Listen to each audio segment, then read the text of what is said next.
the CO273, which comes to be issued on 6th August, is in a sense applied in anticipation. The bill for reorganization is presented by the President, tabled in the Rajya Sabha, passed by Rajya Sabha on the 5th of August, then tabled in Lok Sabha on 6th of August, and simultaneously with the recommendation of Lok Sabha to the President to issue CO273, but simultaneously, even before 273 has been issued, Lok Sabha passes a bill which is purportedly passed by the Rajya Sabha the previous day.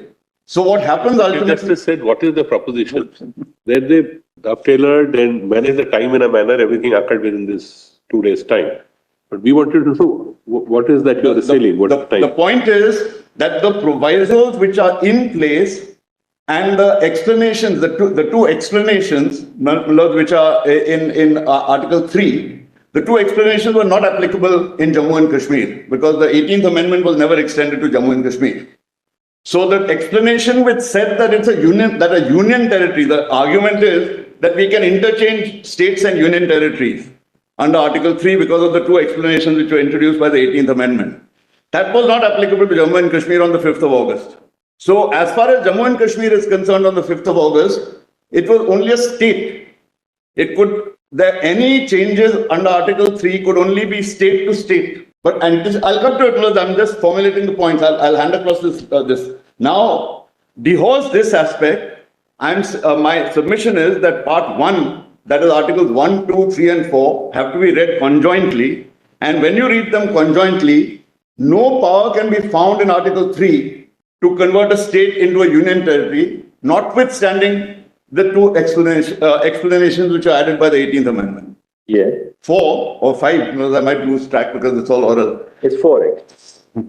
It was that if two interpretations were possible as far as Article 3 is concerned, then that reading should be preferred, which would be in keeping with the principles of federalism, the principles of democracy, the principles of the representation of the people of a state, and which would keep Article 3 out of conflict with Article 368. That reading should be preferred, and not a reading where Article 3 is allowed to ride roughshod, coach and horses through Article 368 without any of the safeguards introduced in 368. And this, Lord, I'll show your lordships that there has to be a harmonious construction between these articles, where that article 3 and 4, which allow an amendment to the Constitution, but by a simple majority in Parliament, can't impinge on those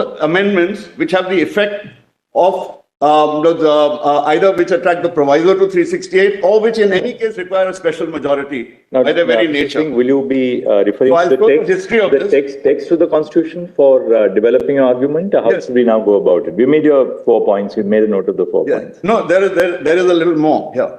And I believe that the Reorganization Act, apart from 370, is very, very important for the people of Jammu and Kashmir. And also that if this interpretation of Article 3 were to be upheld by your lordships, then this is the thin end of the wedge for democracy and federalism in the country as a whole. Because any party in power at the center, if it also happens to be the party in power in a given state, can just convert that state by a simple majority in the state legislature, and a simple majority in Parliament can convert the state into a union territory. This is a proposition, a course of action. Let's see Article 3 now. Which is fraught. I'll come back to Article 3 in a moment. First, I'll go see the same. Certainly. I'm sorry? The word used over here is suspended. Suspended, that's right. It's not. No, suspended. Now, we are talking about a presidential proclamation where the Constitution has not been able to be worked on the report that the President has presumably got from the Governor, etc. And therefore, there's a presidential proclamation under 356. No, I specifically drew your attention to this because you said that while referring to the fourth argument of yours, the fourth contention of yours, you use the phrase that in case there is possibility of misuse. By suspending, and then changing the nature of the state. Please continue the argument. The suspension becomes like an obliteration. If you suspend a requirement to consult the people of the state and then change that state into a union territory, that suspension it's an obliteration virtually. It might not make any difference whether we call it a suspension or a obliteration. Singh, are you approaching it from the perspective of Article 356, that the power under Article 356 cannot be used to achieve these ends, such as the suspension? I mean, how are you further exploring the point? Yes, unless this was in furtherance of the object of 356 and it pertained to a body or authority of the state. Here, the suspension is of a constitutional provision which deals with consultation with the representative body of the state, which is the legislature of the state, the legislative assembly of the state. Now, this can't have even the remotest nexus with an Article 356 object to suspend consultation with the legislature of a state, or even, I'm now arguing against myself, or even the substitute for that legislature, which is Parliament, to suspend that consultation altogether, can't have any nexus with the object of 356. 356 is for the purpose of, because the constitution hasn't been working in that state, or the state isn't able to be governed as per the constitution, and therefore there's a temporary suspension. And I don't want to go into repeat arguments on 357. The argument on your side has been that 356 is for the purpose of restoring democracy, not for abrogating. That was the argument. That's right. And this, unless the union were to tell your lordship when they start their arguments, whenever they do,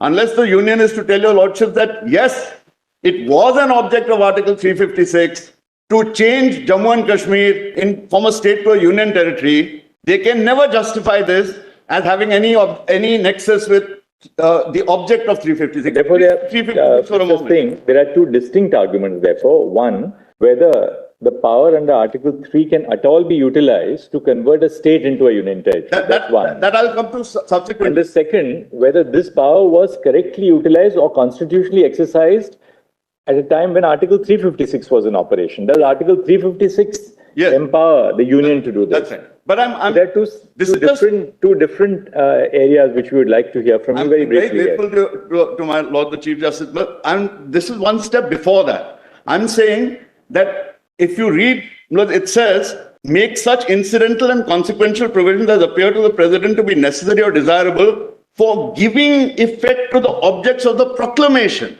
including provisions for suspending in whole or in part the operations of any provisions of this Constitution relating to any body or authority of the state. So my argument here is, one, such the para C2 can never even remotely be for giving effect to the objects of the proclamation. On 18th of December or 19th of December 2018, the object of the proclamation was not for changing the status of Jammu and Kashmir. And if it were, then it's a fraud on the Constitution. It's an absolute fraud on the Constitution if you admit that this had a nexus with your object on 18th of December. In fact, to stretch your argument could be that the object of any proclamation under Article 356 can only be to ensure that the government of the state is carried on in accordance with the provisions of the Constitution. As a stepping stone to restore full democracy in that state. I bow to your lordship. I couldn't have put that better, very neatly. And I am very happy to adopt that line as my own. I'm confining myself to C2. I'm not, others before me have argued on the larger issue, but since I'm on the State Reorganization Act alone, I'm just keeping it as narrow as possible. C2, I submit, is clearly beyond the purview of 356, and except for revealing the underlying intention of that proclamation, it does nothing more. But Mr. Singh, is the conversion of the state into a union territory, is it severable from the abrogation of 370 itself? Yes. It is. The two are completely separate. Here, what has happened is that relying on Article 3, they have by passing a simple law, simple parliamentary law under Article 3, a State Reorganization Act was passed. And So your argument on the conversion of J&K into the two UTs, that would really survive irrespective of the decision on Yes, yes. the abrogation of My 370. submission starts with that this is completely independent of the abrogation. Whether J&K was from day one completely under the Constitution of India with no commas and full stops taken out of it, whether it was under 370 as applied to J&K, with any permutation Even and if you were to combination. exercise this power, according to you, in relation to any Indian state, That's right. this would be unconstitutional. That's right. Irrespective of the special considerations which apply to J&K in relation to 370. Yes, yes. And irrespective of the proviso also, the scheme of Part 1 and read with Article 368, and I'll show you, Lordship, it completely precludes such an exercise.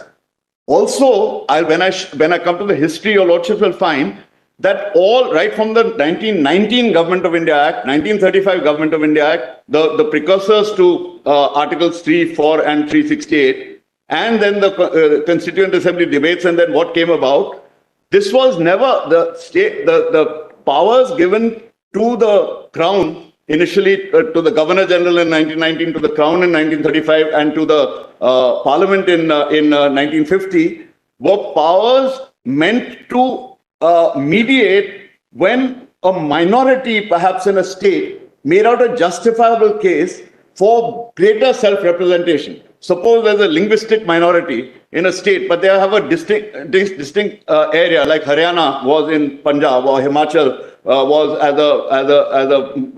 with merger of princely states.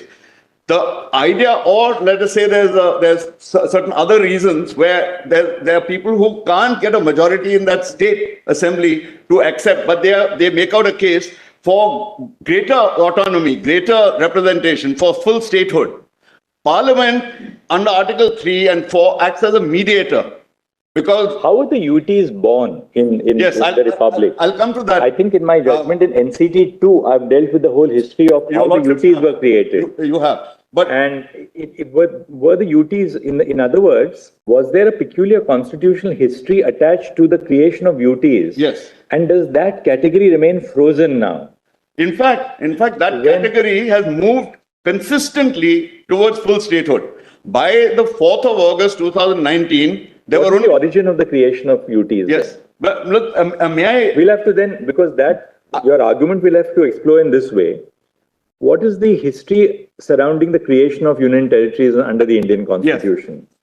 2, does that category then remain a sort of frozen category in the sense that you can convert a UT into a state, but you can't do the reverse process? That's the second point. And that is historically, that is what has happened.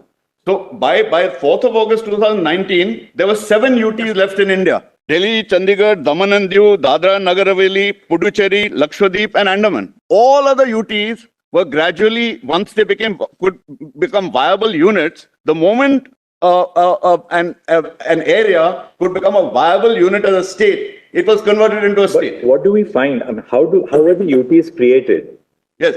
So, look, can I just then give your Lordship the pages for this first argument? Just so that... yes, certainly. And then we can move to the next.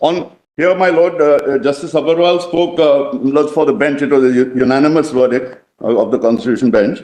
And what is the principle which Justice Agarwal has laid down there in para 19? On the nature of the power under 356 and the nature of the scrutiny, he goes a step further beyond Lord Bomai. The governor takes the oath prescribed by 159 to preserve, protect and defend the Constitution and the laws to the best of his ability. The power under 356 is conditional, the condition being the formation of satisfaction of the President as contemplated by 356(1). My submission is that this applies equally to 356(2). And when the President is satisfied that certain measures need to be taken to fulfill the object of the proclamation, that also must meet the same test.